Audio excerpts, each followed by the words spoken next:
కిషన్ రెడ్డి గారే దీనికి కారణము, నిధులు రాకపోవడానికి. దానికి 2 అంశాలు ఉన్నాయి. నా ప్రైవేట్ డిస్కషన్ అనే థర్డ్ ఇష్యూ. యూనియన్ క్యాబినెట్లో ఉన్న ఏకైక కేంద్ర మంత్రి కిషన్ రెడ్డి ఫ్రమ్ తెలంగాణ. ఇది కేంద్ర ప్రభుత్వం దగ్గరనే ఆగి ఉన్నది. ఇది ఆయన ప్రాతినిధ్యం వహిస్తున్న పార్లమెంట్ నియోజకవర్గం, ఆయన రిప్రజెంట్ చేస్తున్న స్టేట్. ఆయన తెలంగాణ కోటాల మంత్రి ఇచ్చిండు, గుజరాత్ కోటాలు ఇవ్వలే. వీళ్ళు గుజరాత్ కోటాలు ఇస్తే గుజరాత్కు మొన్ననే అహ్మదాబాద్ మెట్రో ఫేజ్ 2కి నిధులు ఇచ్చి చూసిన కదా మన క్యాబినెట్లో. అహ్మదాబాద్ మెట్రో రాగలుగుతుంది, హైదరాబాద్ మెట్రో మాత్రం ఆగిపోతుంది. ఏం చెప్తారు? ఉత్తరప్రదేశ్కి ఇచ్చిండ్రు, అహ్మదాబాద్కి ఇచ్చుకున్నారు, వాళ్ళకి కావాల్సిన దగ్గర వాళ్ళు ఇచ్చుకో. చివరికి ఆంధ్రప్రదేశ్లో వైజాగ్ కూడా ఇచ్చిరా. ఎంత ఉంటుంది? ఇంత ఉంటుంది. మన జూబ్లీస్ ఆ పక్కన మాదాపూర్ గత ఎంత ఉంటుంది, గత ఉంటుంది. ఆ వైజాగ్ కూడా ఇచ్చేసారు. ఇంత పెద్ద విశ్వనగరం హైదరాబాద్కి ఇవ్వట్లేదంటే వివక్ష ఏ స్థాయిలో కొనసాగుతుంది అనుకోవాలి.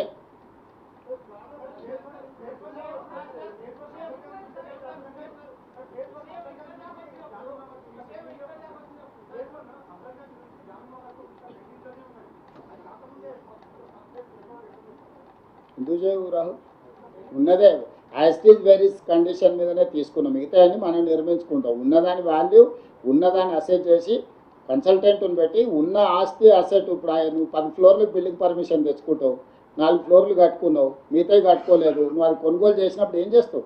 ఏమున్నదో దాన్నే వాల్యుయేట్ చేసి దాని మీదనే కొనుగోలు చేస్తాం కదా. ఇదే ఒత్తిడే ఆప్షన్. మీరు అందరు కలిసి ఈ నుంచి చక్కగా బయలుదేరి కిషన్ రెడ్డి ఇంటి ముందర ధర్నా కూర్చుంటే ఆటోమేటిక్గా కిషన్ రెడ్డి తెచ్చేస్తాడు. ఇదే బెస్ట్ ఆప్షన్. జర్నలిస్టులు అందరు కలిసి ఓ పూట తినకపోయినా సరే కిషన్ రెడ్డి ఇంటి ముందర జర్నలిస్టులు అందరు ధర్నా కూర్చుంటే ఆటోమేటిక్గా కిషన్ రెడ్డి తీసుకొస్తాడు. ఎందుకంటే తెలిసిపోతుంది కదా, జర్నలిస్టులు కూడా సోషల్ రెస్పాన్సిబిలిటీ కింద నగర అభివృద్ధి కోసం ముందుకు వచ్చారని మంచి పేరు వస్తుంది. మీరు కూడా మెట్రోలో వస్తారు. ఫ్యూచర్లో మీరు మెట్రోలో కూడా గవర్నమెంట్ నుంచి పాస్ అడగవచ్చు.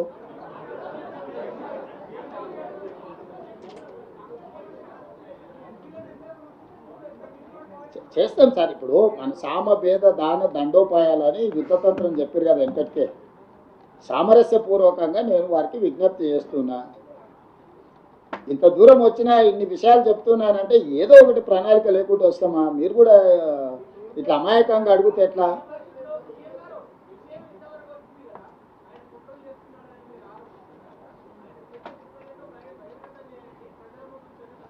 ఇదేంటి మరి ఇప్పుడు చేసింది అంతేంది? ఇప్పుడు చేసింది ఏంది? ఇప్పుడు చెప్పింది అదే కదా, ఇదే కదా. అడ్డుకోవడమే కుట్ర. ఏ కుట్ర అంటే ఏం చెప్తాము?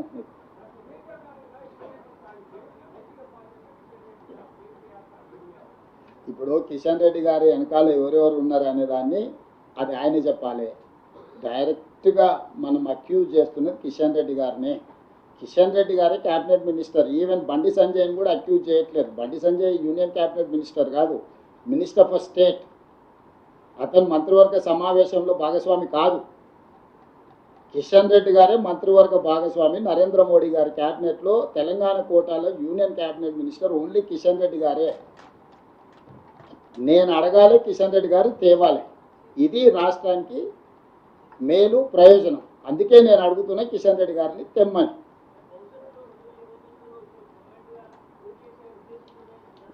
ఇప్పుడు నేను ఇంకా అట్లాంటి ఊహాగానాల మీద, భవిష్యత్ రాజకీయాల మీద మాట్లాడదలుచుకోవాలి. నేను ఉన్న ఇష్యూస్ని ఎగ్జాక్ట్ కంటెంట్ దీని మీద మాట్లాడుతున్నాను. Yes Ashish.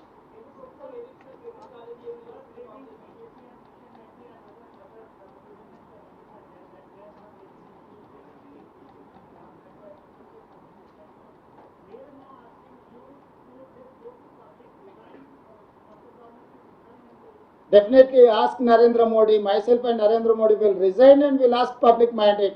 He has promised 2 crore jobs for every year. 12 years he has to give 24 crores employment. He has said, go through manifesto. He has promised that farmers' income double. And he has promised from Swiss Bank, he is going to get black money. He is going to distribute 15 lakhs each individual poorest of the poor account. Many issues are there. Three election manifestos are there, 2014, 2019, 2024. These 3, he has not implemented anything.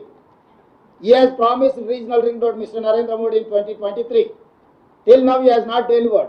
For that, Narendra Modi And moreover, I have comfort majority. I am not depending on anyone.